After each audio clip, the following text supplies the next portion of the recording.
sur ce que vous avez dit effectivement depuis assez longtemps avec un géographe de Polytechnique de Lausanne, qui est Jacques Lévy. On fait des commentaires à chaud après les élections. On tente de dégager un sens des élections. Et puis ensuite, c'est facile à obtenir. Ensuite, j'ai fait carrément un travail de fond avec Jérôme Fourquet, qui est un des directeurs de l'IFOP. Un grand sondeur.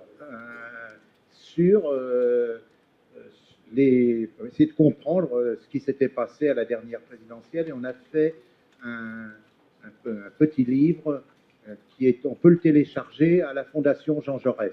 Ça doit s'appeler Le puzzle électoral français ou quelque chose comme ça. Et il y a nos noms.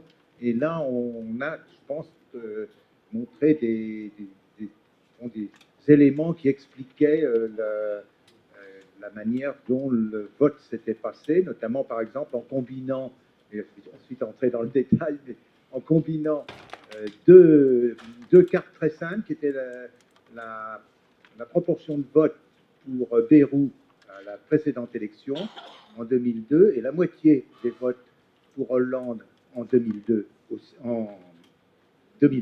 dans les deux cas, en 2012, et ben on obtient exactement la carte du vote Macron. Donc ça en dit long sur que représente, c'est vrai que c'est en même temps, mais on voit bien qu'il y a deux composantes et à une période où on sent un flottement actuellement, on sent que ces deux composantes ont peut-être du mal à travailler ensemble. Je vais maintenant passer au sujet de ce que j'ai montré. Je vais essayer de le faire assez rapidement. C'est plutôt pour donner des éléments pour éventuellement des questions sur ce sujet. Donc je vais parfois être un tout petit peu rapide, mais vous verrez, je crois, dégager le thème. Alors, je vais être en continuité avec ce que vous avez vu ce matin, avec l'excellent exposé de Madame Backeny. Elle vous a montré d'un côté la croissance qui était liée aux migrations, ce qu'on appelle le sol migratoire, puis de l'autre côté, ce qui était lié à la différence entre les naissances et les décès, qu'on appelle le solde naturel. Mais l'ensemble des deux donne le solde total. Ça, elle ne vous l'a pas montré, donc je vais vous le montrer. Voilà. Alors vous me direz, c'est illisible. C'est une sorte de tranche de pâté de foie parce que j'ai mis chaque commune. Mais si on fait une opération qu'on appelle un lissage, c'est-à-dire qu'on étend un petit peu, on suppose au fond que chaque personne n'est pas à un endroit exact où elle est, mais qu'elle se répartit un peu autour. Vous voyez, elle est dans un territoire. Elle est dans un territoire. Mais voilà, vous avez le mot. Et donc, à ce moment-là, et puis on regarde, étant donné la fréquence de toutes les personnes dans les territoires, et on obtient ça. Et là, je trouve que la carte est intéressante parce qu'elle montre on y a fait allusion ce matin, que cette vieille idée du désert français est quand même en train de disparaître. Il reste, vous voyez, le désert français, c'était Gravier, c'était un homme de droite. Hein. Donc le désert français, c'était la version de droite. Et en fait, quand vous lisez le livre de 1947, son seul argument, c'est un argument nataliste. C'est-à-dire, les villes pompent les populations des campagnes, du coup, il n'y a plus de naissance. Bon, ça a changé avec le temps. D'abord, il y a eu plus de naissances. Et puis, on est arrivé à une version de gauche qui était celle de Brunet, qui était la diagonale du vide. Ça, c'est la version des années.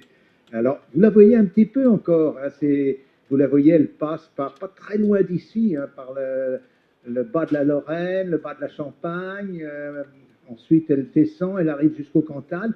Et puis, quand même, il faut dire, elle disparaît pratiquement. Donc, on est en face. Il y a eu un grand changement qui, à peu près autour des années 2000, j'ai fait allusion à mon travail à la DATAR. La DATAR m'avait demandé, dans les années 90, de faire une prévision du peuplement du territoire en 2030. J'avais simplement extrapolé ce qu'on appelait l'étalement urbain. Et puis, la carte est toujours disponible, elle n'a rien à voir avec celle-là. Il s'est produit autre chose je pense que c'est important qu'il y a eu, alors pour diverses raisons, avec différentes populations, mais il y a eu un repeuplement de ce qui est loin des villes, de ce qui échappe à l'étalement urbain, et ça se sent quand je ne vais pas imposer trop de graphiques, mais quand on regarde quelle taille de commune, selon la taille de la commune, quelle a été la plus forte croissance au cours des 5 dernières années, ben c'est les communes entre 1000 et 5000 habitants qui ont eu la plus forte croissance. Alors une partie d'entre elles sont périurbaines, mais une autre partie, vous le voyez ici, elles sont dans le Gers, elles sont dans la Dordogne, elles sont dans le bas du Finistère, en Cornouailles. C'est beaucoup plus large. Et on voit, d'ailleurs, quand on fait à la manière d'un film, on voit que les poches de dépeuplement sont en train de se résorber. Il en reste un tout petit peu au centre de la Bretagne, dans l'Orne, etc. Vous les voyez ici. Il y a le lissage fait qu'elles sont un tout petit peu gommées, mais on voit à peu près comment elles se répartissent. Donc, cette question dite qui est votre question de la ruralité, la réponse, c'est, vous verrez tout à la fin, je donnerai une autre image de cela, mais c'est ce qui est en train au fond, de prendre de l'importance, et que si on prend les pays voisins, mais particulièrement l'Angleterre, c'est beaucoup plus ancien. En Angleterre, dès les années 90, plus une commune, alors c'est les wards en Angleterre, c'est assez différent, mais disons que plus un lieu était peu peuplé, et plus sa croissance démographique était forte. Et en Allemagne, c'est à peu près équilibré, mais disons que à part les pays comme l'Espagne, qui sont au fond un peu en retard, il y a une sorte de gradation. Au fond, les pays du Nord sont en avance, et à ce moment-là, il y a un repeuplement des zones rurales, et puis plus on va vers le sud, plus c'est encore l'exode rural qui prédomine, et même en Espagne, c'est en train de se terminer.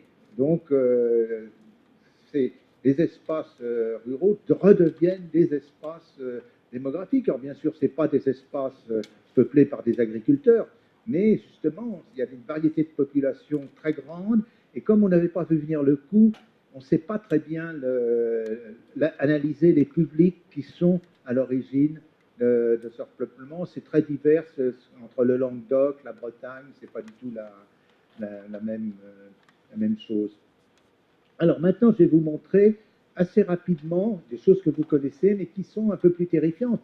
C'est comment au fond, la montée en puissance pour un certain nombre de facteurs des métropoles. Puis ensuite, je reviendrai en arrière sur qu'est-ce qui se passe en dehors des métropoles. Mais il y a quand même une montée en puissance, et voilà pour quelque chose de démographique. J'ai fait allusion ce matin, et aussi Brigitte Bacchény, c'est où sont les jeunes. Vous voyez où étaient les jeunes en 1982 ?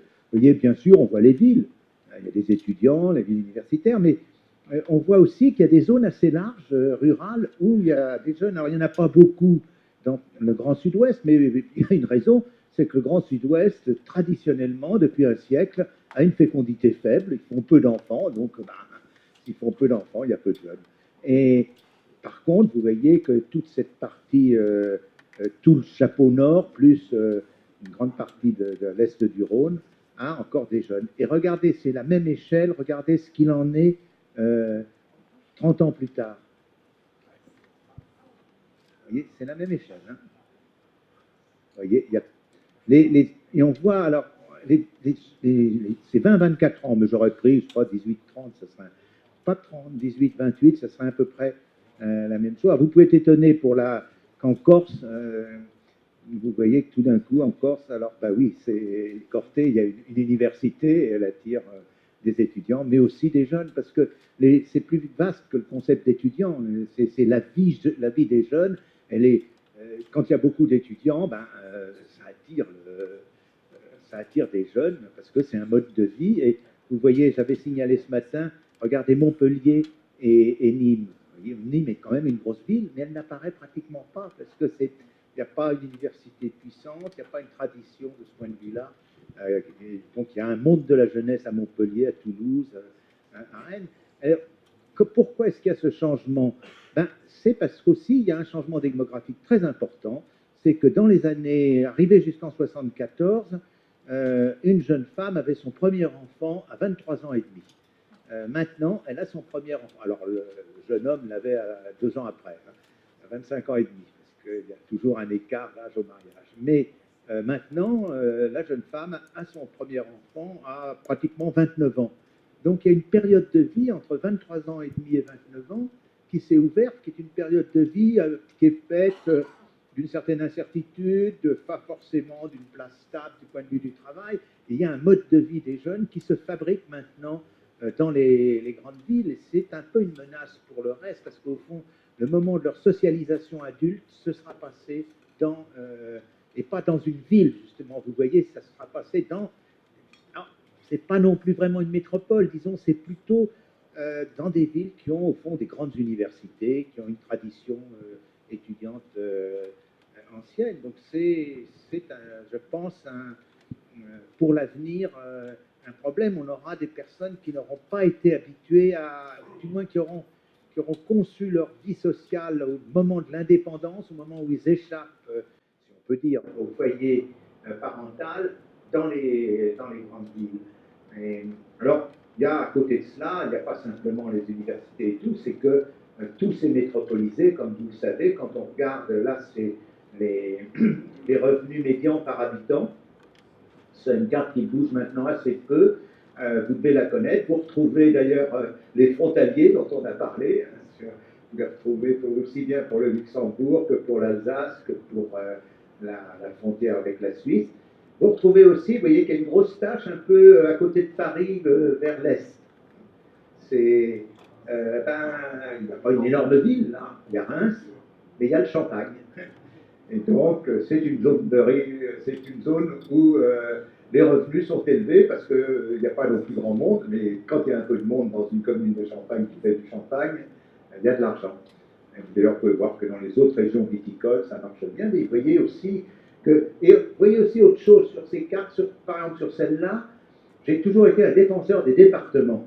Et vous voyez qu'on peut presque tracer les frontières des départements quand vous avez cette carte. Elles ne sont pourtant pas, je les ai mises peut-être en tout petit, mais on peut de toute façon, elles passent entre les villes. Le territoire français, à la longue, s'est structuré en fonction des départements.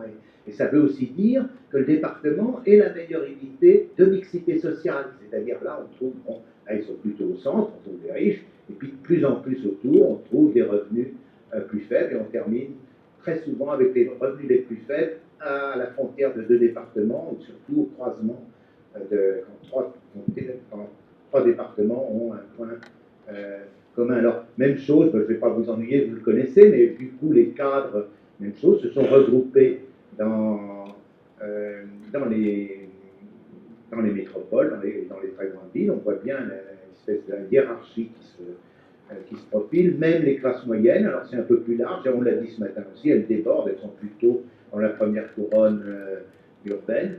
Donc là, il y a on ne peut pas nier qu'il y a ce phénomène majeur, mais du coup, ça laisse entendre que ce qui est en dehors, c'est comme c'est baptisé périphérie. C'est tout ce qui ne va pas bien en dehors, qui n'est pas riche, qui n'est pas cadre, etc. Et ce n'est pas du tout le cas. Vous allez voir maintenant que qu'est-ce qui va mal. Alors, je vais vous montrer 5 cartes de ce qui va mal en France. Et vous allez voir que ça ne se passe pas du tout de cette manière, métropole contre le reste du territoire. Je préfère dire le reste du territoire que rural. Là, je vous ai mis le revenu du premier décile, c'est-à-dire le revenu à partir duquel on tombe dans les 10% les plus pauvres. Et c'est un revenu mensuel. Quand c'est en brun, ça veut dire que c'est 12 000 euros. On est en 2010, bon, ça n'a pas beaucoup bougé, hein, il n'y a pas beaucoup d'inflation, mais ça veut dire 1 000 euros par mois. 1 000 euros par mois, quand on est au sud de la Bretagne, en région de Nantes, en Savoie, en Alsace, on est pauvre. Quand on est dans le bleu foncé, c'est 4 000. Ça veut dire c'est 350 euros par mois. Ce n'est pas la même pauvreté, 1000 par mois et 350 par mois. Vous avez vraiment, dans des zones bleues, vous avez de la grande pauvreté. Et c'est le seuil des 10%, les 10% qui sont en dessous de ça. C'est en 2010, ça a un peu bougé, mais ça a à peine bougé. Puis vous voyez aussi le chapeau nord de la France, puis une partie du centre. C'est vraiment une très grosse différence. Et cette fois-là, vous voyez que, et c'est ce que je voudrais faire commencer à apparaître, c'est que ce n'est pas une question métropole, on reviendra sur les métropoles ou villes contre les autres, il y a une grande diversité en France, il y a des régions de France, y compris des régions éloignées des métropoles, qui au fond vont bien et d'autres qui vont beaucoup moins bien. Et on perd de vue cela en opposant rural et urbain. voilà maintenant le chômage. J'ai mis le chômage des jeunes. Hein, ah non, celui-là, ça revient à peu près là, au même. C'est les hommes de 25 à 55 ans. Et vous voyez que là aussi, les différences sont très très importantes. On en a parlé aussi ce matin, il y a des régions où on est au-dessous de 4% de chômage, et puis d'autres, on est au-dessus de 13%, on retrouve le Languedoc. Et vous commencez à voir où je veux en venir. On a un peu des voisinages, la carte n'est pas si loin de la précédente, et ça va continuer. Hein, je vous ai mis, ça c'était le taux de chômage en 82 pour dire qu'il y a aussi une culture du chômage, que c'est pas si simple, c'est pas parce que des usines ferment ici ou là, il y a le chômage s'incruste dedans, et là c'est un problème tout à fait lourd. Là, je vous ai mis les personnes âgées, je ne vais pas trop vous lasser, hein, mais je vous ai mis les jeunes. Donc, je vous ai mis les jeunes sans diplôme. Hein. C'est là à nouveau, vous voyez qu'on passe de au-dessous de 6% en Bretagne, ou bien le Pays Basque, ou bien le Massif central, et puis des zones où la Picardie, Lyon, la région de Mulhouse, et puis surtout le Languedoc, où là, alors ne faites pas trop attention aux données sur la Corse, elles sont l'INSEE n'arrive pas toujours à bien faire ses recensements. Les chiffres sont bidons. Ah, ils ne sont pas bidons, mais à l'époque, l'INSEE avait une formule. L'INSEE disait, sur le continent, on passe le recensement. Et en Corse, on négocie le recensement. Donc, il y a un peu plus de vagues dans le chiffre corse. Donc, il valent mieux que ce qu'on voit ici. Mais vous voyez que, et là aussi, ça va de moins, autour de 6% à plus de 16%. C'est vraiment des très fortes différences. Vous voyez là, les familles monoparentales, même chose. Il y a des régions, bon, on dirait, là, c'est l'Ouest catholique, etc. C'est pas faux, mais il n'empêche que, regardez à nouveau sur le sud, sur le nord, un petit peu au centre, vous avez vous passez de. Il ne faut pas oublier que les familles monoparentales, c'est la grande pauvreté. 40% des familles monoparentales en France sont au-dessous du seuil de pauvreté. Donc ça a rejailli. Vous voyez maintenant, je vous ai mis le rapport d'inégalité locale. J'ai rapporté là combien on gagnait quand on entrait dans les 20% les plus riches et combien on gagnait, combien on tombait dans les 20% les plus pauvres. Je fais le rapport. C'est très classiquement ce qu'utilise Piketty très souvent dans ses études sur l'inégalité. Et vous voyez que quand on est dans le Choletais, par exemple, qui est une de mes régions fétiches, c'est simplement de 1 à 2. C'est pas, ça fait quand même une région égalitaire. Et puis quand on est sur la frontière belge, ou quand on est dans le Languedoc, c'est de 1 à 3,5 presque. Donc c'est le niveau local, c'est-à-dire le calcul est fait, c'est pas exactement au niveau des communes, mais au niveau de petits regroupements de communes, parce qu'il y a un vrai problème pour connaître les revenus en France avec l'INSEE, surtout avec le ministère des Finances. Mais disons qu'en prenant il ne donne qu'à des niveaux relativement larges, où il y a au moins, dans un cas comme ça, plus de 1000 ménages. Mais on arrive à reconstruire la carte comme vous voyez. Et du coup, si je fais un résumé, vous voyez que je vous ai montré 5 problèmes. Et sur ces 5 problèmes, il y a 2 choses. Premièrement, vous voyez que les différences régionales sont fortes. Alors, il y a la carte du milieu a l'air d'être inverse, mais c'est parce que j'ai mis le bleu signifie le plus pauvre, donc ce qui va le plus mal dans celle qui est au milieu en haut. Donc les 5 cartes se ressemblent beaucoup. Et donc, il y a une petite technique statistique qui, quand les distributions se ressemblent, on peut prendre celle qui est le mieux qui résume le mieux, qui en fait le mieux la synthèse. Pour les savants, ça s'appelle une composante principale. Donc on la prend et ça vous donne ça, qui est au niveau des cantons, je ne peux pas descendre plus fin, des anciens cantons, à peu près 4000. Et une fois lissé, ça vous donne ça. Et donc vous avez, alors ça permet de remarquer, c'était la question de remarque que vous pouvez faire. Vous voyez donc qu'il y a au fond une France où c'est. Alors pourquoi ça va de pair? Parce que quand il y a beaucoup de jeunes sans diplôme, ils sont les chômeurs, le chômage est très lié au diplôme. Donc bien sûr, il y a plus de chômeurs, presque mécaniquement. Quand il y a plus de chômage, les familles sont plus fragiles, il y a plus de divorces aussi. Si vous voulez, ça fait système. chacun des 5 éléments tient les autres. Quand il y a plus de chômeurs, il y a plus de pauvres, et donc les inégalités sont plus grandes localement, et ainsi de suite. Et le résultat, c'est ça. Donc, je ne vais pas faire de politique, mais cette carte-là, elle ressemble à une carte que vous connaissez. C'est celle du Front National. Très clairement, vous retrouvez le nord-est, la Méditerranée et la vallée moyenne de la Garonne. Mon but n'est pas de faire de la politique ici, mais il faut quand même le voir. Simplement, quand je vous dis ça, c'est vrai et faux. Et c'est là que je vais entrer dans un peu plus de positivité. C'est vrai au niveau des régions, un niveau assez large, vous voyez bien, et donc aussi que l'on désigne par cet espace rural, je pense espace régional, est très différent. Il n'est pas homogène du tout, mais vous voyez aussi qu'il y a des trous, et les trous, c'est les villes. Et donc, et ces trous sont plus, vous voyez, c'est plus foncé. Autrement dit, ça va plus mal dans les villes, pour tous ces paramètres, que dans le monde rural, en dehors des grandes agglomérations. Tous les paramètres, et on va le voir dans un instant, tous les paramètres sont plus mauvais quand on va du côté des villes. Donc la situation, certes, si vous voulez, vous l'avez vu, il y a moins de cadres, il y a moins de riches dans le rural, mais il y a aussi, et on va le voir, il y a aussi moins de chômage, moins de manque de diplôme pour les jeunes, beaucoup moins de familles monoparentales, et ainsi de suite. Donc, il faut pondérer les deux choses. Et ce qui est intéressant d'ailleurs, est que du point de vue du vote populiste, du vote d'extrême droite, les villes, bien que ça aille plus mal, comme vous le voyez sur cette carte, elles votent beaucoup moins.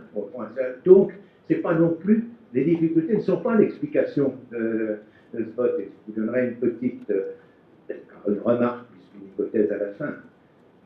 Alors regardez, par exemple, là je vous ai mis, j'ai classé les communes, c'est assez grossier, mais c'est pour illustrer ce que je viens de dire. Je les ai mis selon, j'ai mis quelle était la proportion, le taux de pauvreté, là, j'ai à peu près la carte qui correspond à la première, selon la population de la commune. Donc on va des toutes petites communes jusqu'à, j'ai mis le dernier point, ça va être Paris. Et vous voyez que la pauvreté augmente avec la dimension urbaine. La proportion de personnes pauvres est d'autant plus faible qu'on est dans une petite commune. Alors qu'inversement d'ailleurs, le vote pour le Front National est d'autant plus fort qu'on est dans une petite commune. Là, il y a exactement la relation inverse. Regardez là, alors c'est un peu moins net, mais regardez le chômage des jeunes, il est plus fort quand on passe en milieu urbain. Regardez là, les familles monoparentales, eh ben oui, elles sont. Alors ça s'explique, toutes ces choses-là s'expliquent, mais encore faut-il les voir, les mettre ensemble. C'est un peu ce que je cherche à faire, parce qu'elles nous posent d'autres questions, et aussi elles peuvent modifier un certain nombre, au fond, de nos points de vue sur notamment le périphérique et des choses comme ça. Là, c'est autre chose. Regardez, même les jeunes sans diplôme, vous voyez, bon, bien sûr qu'il y en a nettement moins dans les très grandes villes, parce qu'il y a les universités, mais sinon, la tendance, c'est que les jeunes, et on oublie que dans le monde rural, par exemple, il y a ce formidable essor des lycées agricoles, c'est un autre travail, j'ai fait récemment un travail, mais je n'en parlerai pas ici, sur les agriculteurs. On passe en 1968, on passe de 94% d'agriculteurs qui ont moins que le CAP, qui ont ou pas de diplôme ou un certificat d'études. À maintenant, près de 70% des agriculteurs qui ont au moins un CAP, en général un BEP ou un bac technique ou technologique. Donc là-dedans, le rural s'est tenu, alors que dans les villes moyennes et puis les plus grandes villes, sauf celles où il y a des grandes universités, la proportion de jeunes sans diplôme est nettement plus importante. Voilà, alors, du coup, oui, je ne vais pas indiquer. Je vais passer. Oui, c'est peut-être bien d'avoir un dialogue avec la salle quand même. Donc c'est juste, là je vais juste montrer ça rapidement. J'étais intéressé, alors là on est en pleine actualité, vous avez vu cette enquête de famille rurale qui est parue il y a 2 ou 3 jours. Voilà. Et ça trouvait intéressant par rapport à ce que je suis en train de vous montrer, parce que, bon, il y avait, vous voyez, bon, le monde rural est en déclin, Et on voit, ça c'est selon la distance à la plus grande, au centre-ville, de la ville moyenne la plus proche. Enfin, j'aurais pu vous montrer pas mal de choses comme ça. On voit quelque chose de ce genre-là, mais c'est un peu faux dans la mesure où en fait, ils n'ont pas sorti le critère discriminant qui est beaucoup plus la taille exacte, le nombre d'habitants exact de la commune. C'est-à-dire ce qui distingue beaucoup plus que la distance à la grande commune, c'est le nombre d'habitants de la commune. C'est la même chose d'ailleurs en matière électorale. Et là, alors, voilà, là on entre sur c'est une enquête d'opinion. Donc une majorité de ruraux estiment ne pas bénéficier de l'action des pouvoirs publics. Vous le savez par cœur, hein, vous l'avez, mais c'est le sentiment général. Je terminerai juste d'ailleurs là-dessus. Mais en même temps, donc c'est cette perception, et cette perception, bon, il faut rentrer dans le détail, mais l'enquête de l'IFOP la donne, une année auparavant. Ça s'est beaucoup accru, c'est-à-dire dans la dernière année, c'est quand même lié au fond, au fonctionnement, je ne peux pas faire de l'anti-macronisme, mais il y a quand même quelque part, ça a été ressenti comme ce qu'a fait le gouvernement depuis 18 mois, comme un désintérêt.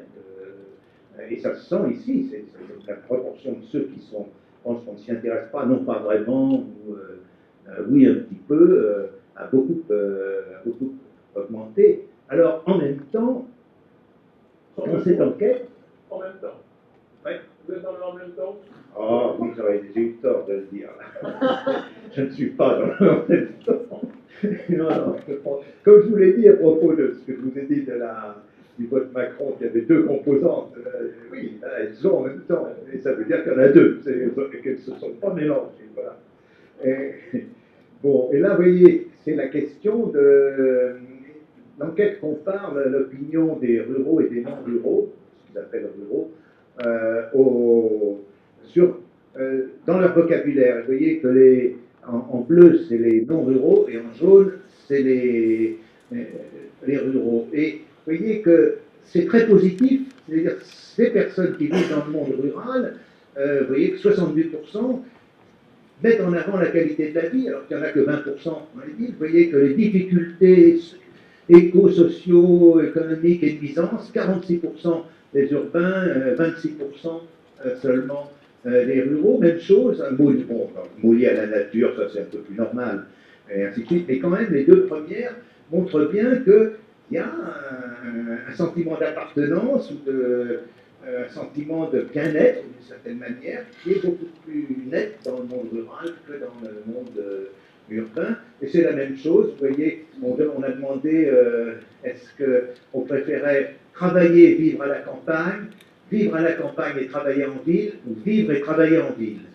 Alors, c'est sur l'axe de gauche qu'il faut voir, c'est l'ensemble, et vous voyez que vivre et travailler en ville, 19% seulement, et travailler et vivre à la campagne, 38%, et alors là, c'est les commuteurs, vivre à la campagne et travailler en ville, 43%. Voilà, mais il y a un désir très fort de ruralité, et c'est l'ensemble de la population. Donc il y a une image tout à fait positive. Alors pourquoi ça ne marche pas, d'une certaine manière, au fond, c'est là que je vais arriver très rapidement à ma conclusion.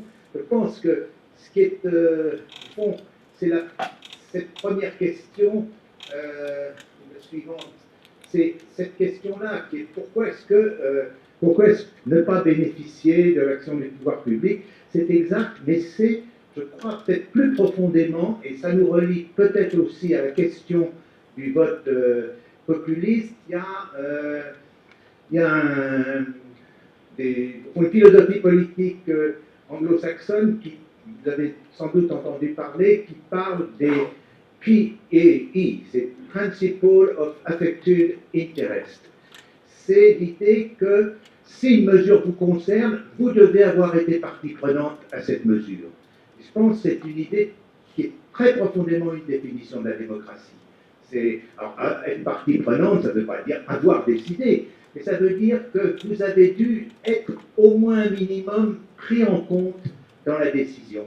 Je pense que le sentiment d'abandon tient au fait que les personnes qui sont loin des métropoles, qui sont dans les petites communes ont maintenant le sentiment qu'elles ne sont plus part du tout des décisions qui sont prises, elles ne sont plus dans le PAI, et que c'est une des raisons sans doute importantes de leur attitude politique. Elles veulent retrouver, c'est une attitude positive de leur part, c'est une attitude démocratique, et bien sûr, elle est exploitée par des politiciens sans scrupules d'extrême droite. C'est ça à quoi on est confronté avec des slogans qui les flattent. Mais je pense sur le fond qu'il y a ce malaise profond et que ce malaise touche ces espaces qui sont ceux des petites communes et ceux des communes relativement éloignées des centres. Voilà un peu mon hypothèse finale.